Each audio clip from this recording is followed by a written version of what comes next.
everyone, welcome back. If you're new here, thanks for joining me. My name's Alycia and I'm a pastry chef with a severe sweet tooth. And I'm here to show you how to make the best keto desserts possible. So if you enjoyed these recipes, please consider hitting the subscribe button, giving the video a thumbs up, leaving me a comment, sharing with your friends. It all helps my channel grow and to bring you new keto desserts almost every Saturday. Today, I'm bringing you a fall festive pumpkin treat. I have so many pumpkin recipes on my channel. I will be sprinkling them in the iCards throughout this video because I've done just about everything pumpkin. But I do not have a soft and chewy pumpkin cookie on my channel. So today we're making that, and they're only 1 net carb each. So let's get started.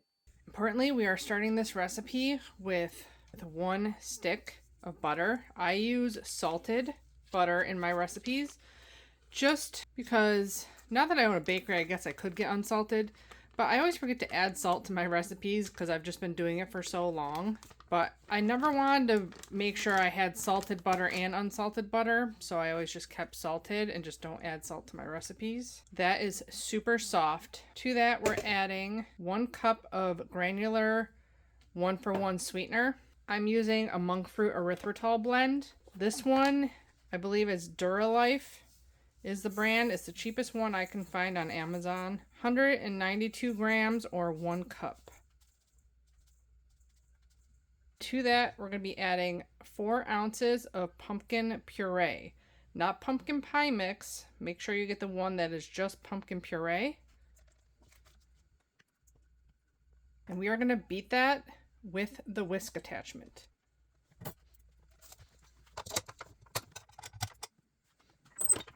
So we're going to get this going on medium speed, and then we're going to bump it up to high speed when everything is kind of incorporated.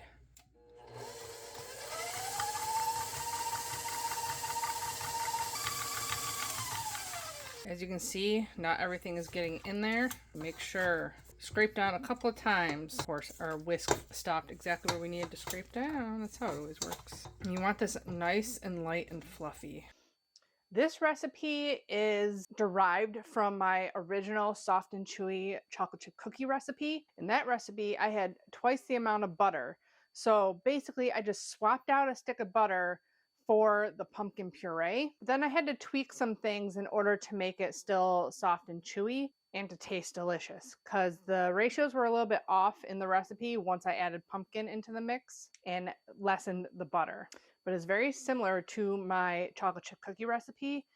We have to beat this, the sugar, butter, and pumpkin, until it's super light and fluffy, because that is what is going to give you a non-grainy cookie. First time I tried this recipe, I used a paddle attachment and it couldn't get enough surface area to actually get it whipped up and to like beat it to it was like until it was not crystally anymore. So my first batch of cookies was a little bit crystallized, and you could tell that there was a difference just in using a paddle versus a whip attachment, and it gets a lot lighter in color and fluffier with the whisk attachment. Also, you may need to dial back the sweetness a little bit, but the sweetness level is up to you on these cookies. The 1 cup of sweetener for me was good. While this is going, that's when you measure out your dry ingredients.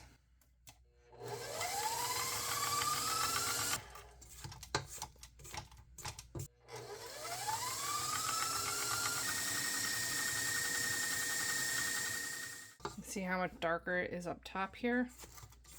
I think my original recipe I said 10 minutes. I don't time it anymore. I just make sure it's nice and pale colored.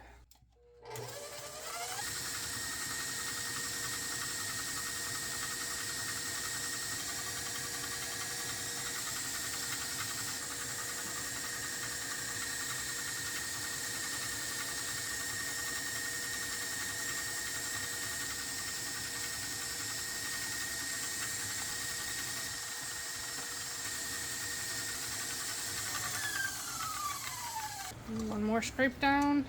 You got all that pumpkin that's not even incorporated. Get a little bit longer, and then ready to add 1 egg, some vanilla, and the dry ingredients. So those dry ingredients are very similar to my chocolate chip cookie recipe, but with the minus 1 stick of butter. They were more cake-like. Like they didn't have enough gluten structure in them. They were more fluffy in my first batch. So I added a half teaspoon of xanthan gum to this recipe also on top of the arrowroot powder, which gives some structure to it and some gluten-esque quality, and the gelatin. So this needed even a little bit more than my chocolate chip cookie recipes. I use an unflavored whey protein powder. If you have a cinnamon protein powder, specifically I've used Keto Chow, Perfect Keto, and I know people use Quest protein powders to bake with. They usually all have a gum in them, so you might actually be able to minus the extra xanthan gum I put in there if you're using a flavored protein powder. Also, you may need to dial back the sweetness a little bit. But the flavored protein powder will have sweetness added to it, so you may want to cut back on the granular sweetener that you put into the recipe.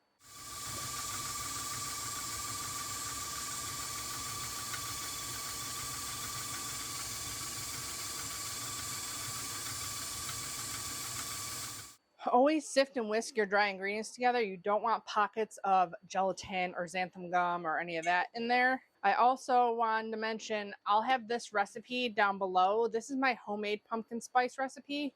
I'm not a huge fan of nutmeg, so mine is customized to kind of my taste. It still tastes delicious. I mean, it tastes like a pumpkin cookie, pumpkin pie, what have you.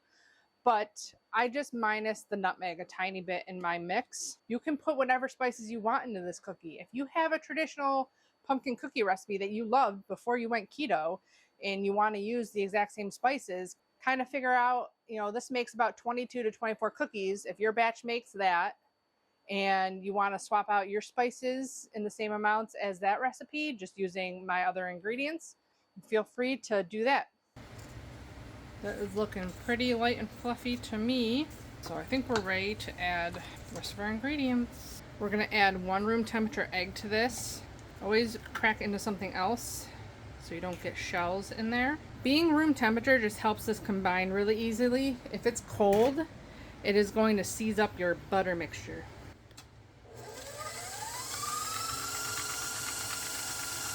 Scrape down, I see there's not all the eggs incorporated. You can also add different flavorings to this if you want. If you have a caramel extract or pumpkin extract or what have you. I'm just gonna add a splash of vanilla.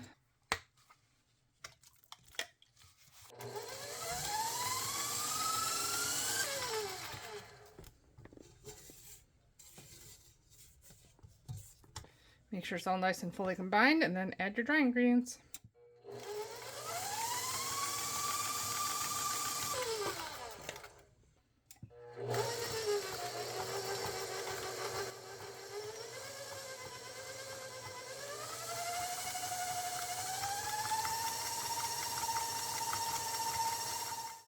The nice thing about keto baked goods and doughs is you can't really overbeat it because we don't have any actual gluten in there. So there's not going to be a risk of making a tough cookie.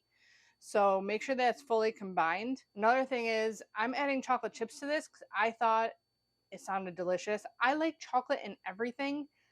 So what I'm adding is Choc Zero's milk chocolate chips. The biggest thing here is the macros on these cookies, 1 net carb per cookie, is with a chocolate chip that is 1 carb per ½ ounce. So if you use anything that's higher than that, your count may go up a little bit. Will it go up a carb per cookie? Probably not, because we're only using 3 ounces. So that is 6 carbs just in the chocolate chips. But if you add one that is 2 carbs per ½ ounce, that'll be 12 carbs. So it'll still only add a ½ a carb per cookie. But I'm going to add that. Instead of chocolate chips, you can easily add pecans or walnuts or your favorite nut of choice for your keto cookies. You can also do no chocolate chips, and you can do a little keto frosting on top. I'll link here my cream cheese Danish recipe where I do just like a frosting drizzle, and that would be perfect for this recipe, or I might have shown it in the pumpkin roll recipe. If I did, I'll put that here. You can do just a glaze with some cinnamon in it for the top of these cookies. Just you got to let them dry fully. I just throw them in the fridge and they'll set up quick, but that's another option for these cookies. Give it a good scrape down. I usually mix in the rest by hand just because I'm impatient and trying to scrape down inside the bowl is more of a pain than just taking it off and mixing it by hand. So the original recipe was not chocolate chip pumpkin, but I made the pumpkin ones. They taste good without chocolate chips, but like I said, I love chocolate.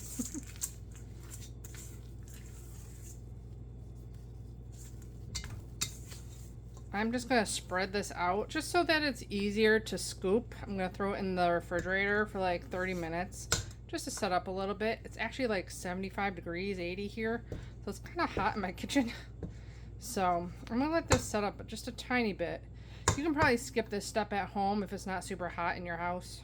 At this point, you can preheat your oven to 325. If you haven't already, you can do it even earlier if you're not chilling your dough at all. But you can also just scoop out all your cookies at once and then start doing them as your oven is preheated. The other step to this cookie that was in the original recipe I did for the batch without chocolate chips was a cinnamon sugar coating on it before you bake it. And it wasn't cinnamon sugar, it was pumpkin pie spice and sugar mix. I thought it tasted too much like clove and ginger and nutmeg. Like, I feel like I would just want cinnamon, but again, up to you. So this time I did a 1/4 cup of granular monk fruit erythritol blend, and I put in a teaspoon of cinnamon to roll our cookie dough balls in. But like I said, this is optional even. You don't have to use this, and you can spice it however you want.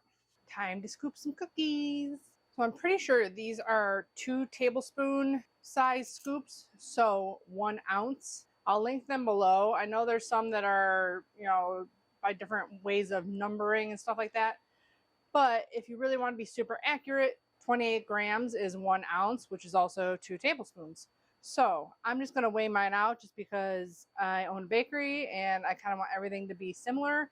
I don't want people to think they're getting gypped off because, one cookie turned out smaller than the others. So I'm just taking this and leveling it off. So I guess I can put a little bit more in there. 6 grams is really not that big a difference. Not like ounces. There you go. A little bit too much. So then to there, you can go right into the mix. It is really soft. Woo! And then onto your baking sheet. And we're going to be pushing them down a little bit like that. And that's it.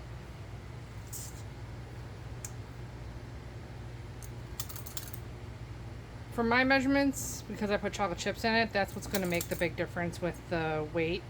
Like, it's not going to matter really how full I do this or not full I do this because of the chocolate chips. They weigh more than the actual batter themselves, so I at least get 1 pan in for you. You can roll these into balls, but someone mentioned on one of my videos, they're like, why are you rolling it into a ball if you're just going to squish it down anyways? So it does make it like kind of easier to coat in the sugar and cinnamon mixture, but if you don't want to roll them, you don't have to. And if you've seen any of my other videos, you know I suck at rolling. They always come out weird shaped. They do spread out a little bit, so make sure they're kind of apart from each other. I usually do 3, 2, 3, 2.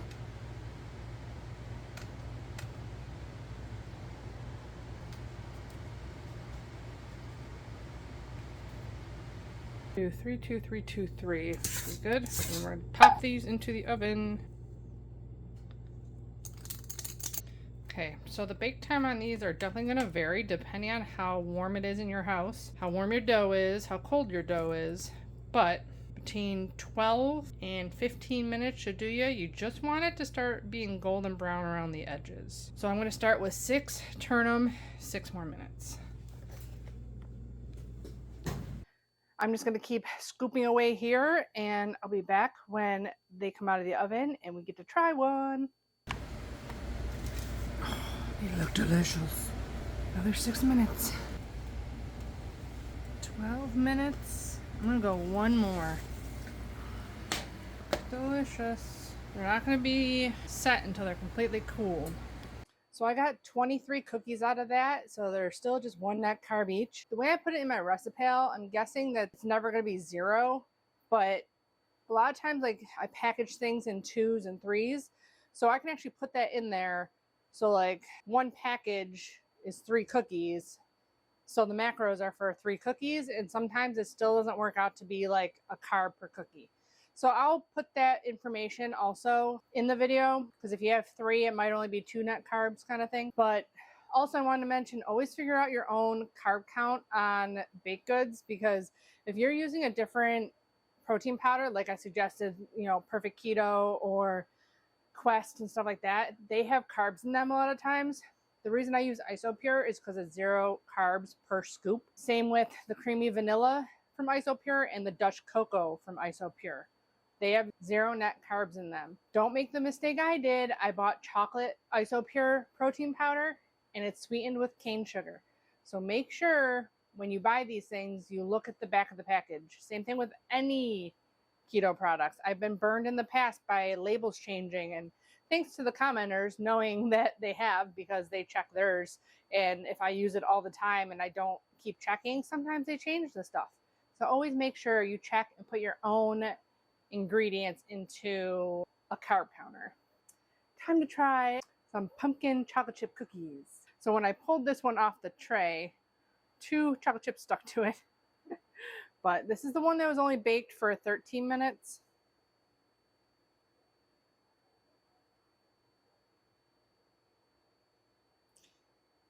They're super soft.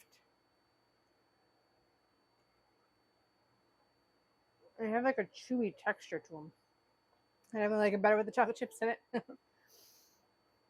I'm not a huge fan of Zero chocolate chips. They taste fruity to me. So fruit and pumpkin are kind of weird together, but they're super good. There's still like a little bit of the nutmeg, clove, and ginger, but mostly cinnamon with just a hint of those flavors. I like to make my own because I went online to like kind of look up a recipe, and there were several different kinds with different measurements. Some had a lot of nutmeg, some had a lot of cloves, some had allspice. So when you get that mix in the store, it can be hit or miss kind of the amounts of things. So that's why I kind of like making my own mix up. This is pretty sweet. If you don't like super sweet, I would definitely dial back. Either just don't coat it in the sugar or cut back the sugar a little bit inside, because with the chocolate chips, it makes it a lot sweeter. Without the chocolate chips, it was perfect, like sweetness wise for me. But they're just like, so hard to show you texture of baked goods, but they're just super soft.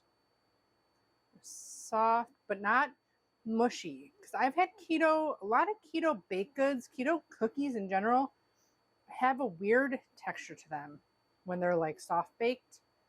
These don't have a weird texture. They're like crispy on the outside and soft in the middle. Unlike a lot of keto products are just soft and mush. Like there's no substance to them.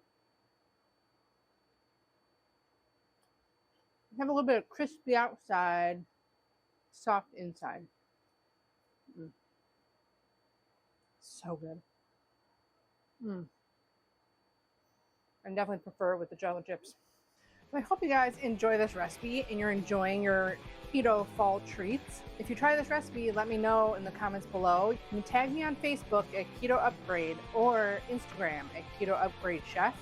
I'd love to see the pictures of your baked goods that you make out of my recipes. And let me know if you enjoyed them and how your family enjoyed them. It always makes my day to know.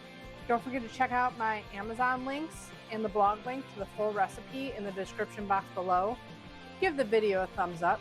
Subscribe if you haven't already. And as always, I'll be back with more keto dessert recipes. Bye guys.